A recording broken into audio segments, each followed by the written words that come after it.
mafiao aminao, handosirany Satana fa ivoidanadana henikasy feo miasoavanao. Mba tolory saina tsara o Tompo masino,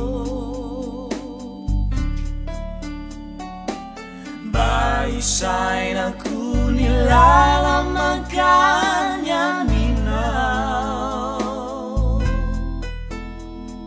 Saina afaka halala fa tsy ny lala mikodana no anatrarana lay paradisa soa.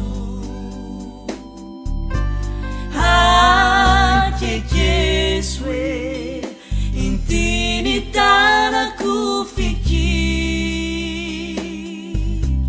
fa manonja ny etirano be. Aza ve